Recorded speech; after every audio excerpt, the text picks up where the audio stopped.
My dear brothers and sisters, Brother Chapel here again with you, spiritual grandpa. You know, I'm just worried about a lot of things. I'm worried about the way Alabama and especially Marshall County is going. We need a little bit of straightening up, a little bit of stern righteousness, I guess you'd say. What is going on now is, well, for one thing, the way they treated Mrs. Collins. They no longer use sexism, they use misogynism, the dislike of powerful women. So they really come down on her, something terrible, which hurts me and Brother Johnson because we live here. I can see myself out on the street, sitting on my suitcase with my worldly belongings because they've run us off the land. They've tried so hard to do this. They've tried to disrupt a mortgage. 5 months they held us up. After approving the mortgage, this is Liberty Bank. This is Chris Bailey. I tell you, the man, he wrote to the FDIC after we complained with 7 lies. One of them really hurt me because after he okayed the loan, I said, can we have a prayer? And he said, that'd be nice. So we had a prayer. He bowed his head and said, amen, the whole thing. Yet he denied it in writing. We never had a prayer. What is wrong? I know what's wrong. There was an orchestration to put us down, to put us out of business. And how did that happen? You got the city attorney, the bank president, the one that holds the loan at the time, another bank. You got these people working together with the sheriff in order to put us off the property, in order to try to foreclose on us. Only God has kept us here. Somehow we always seem to make it every month. But they destroyed our car business. All we have is a little rental business now. And I'd love to destroy that because we have it's a special thing here. We have a dual purpose. We have business and residential. It's not heard of, but we have it because it was grandfathered in before this became Albertville City. So here we sit with a special privilege that they don't want us to have. They want to put us out on the street. I'm a 95-year-old disabled World War II, as you can see, veteran. And I don't know. I'm being mistreated. That's all I know. I'm being mistreated by the officialdom of this county. And Alabama chimes right in because when you have something that goes before the courts, oh, well, we got to throw that out. You've run out of time. All kinds of little trickery. You can't win against City Hall. It's a known fact. So all I can do is let you know that I'm a truthful person. I won't lie to you for any reason in the world. You need to believe that because everything I say is the truth. Some of it is hard to believe. We've had attorneys say, your story is so hard to believe because it goes all the way back to the $5 million frivolous lawsuit because it's legal to send somebody a 10-day notice if they give you a bad check. Had a check cashing business. This guy wrote 3 bad checks totaling over $1,300. So we sent him legally, which you cannot be persecuted if you do it the legal way.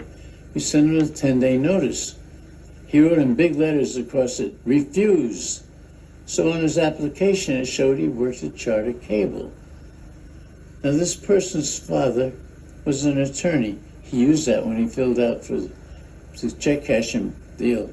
Oh, my father's an attorney. We had a judge, Judge Evans, big friends with Dale Fuller, the attorney. And here's his son cashing these bad checks. It had to be orchestrated before he wrote the checks. It had to be. There's no other way. So they brought a $5 million lawsuit against Mrs. Collins, the owner. And why? Because she didn't write any bad checks. She received the bad checks and did the legal way of trying to collect on them. So what they do, a frivolous lawsuit against her, the receiver, the one who lost the money in the deal, $5 million because she hurt the bad check writer's feelings.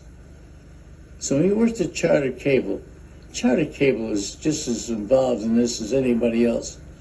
5 of their people that probably didn't even know Greg Fuller, but they came to his aid. Oh yeah, we never looked at him the same after, he received that 10-day notice.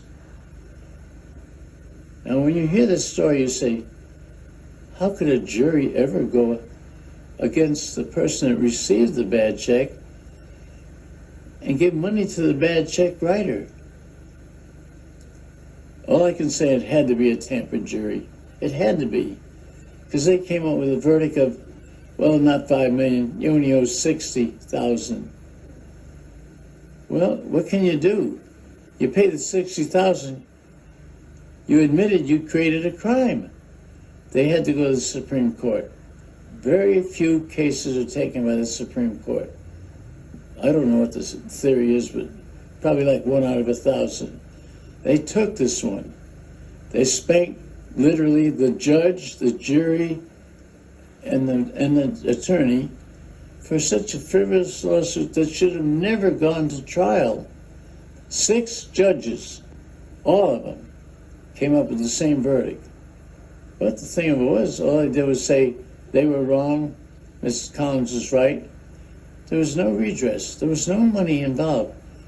Plenty of money on their part because she had laid out over $60,000 to hold in escrow, because that's what the jury came out with.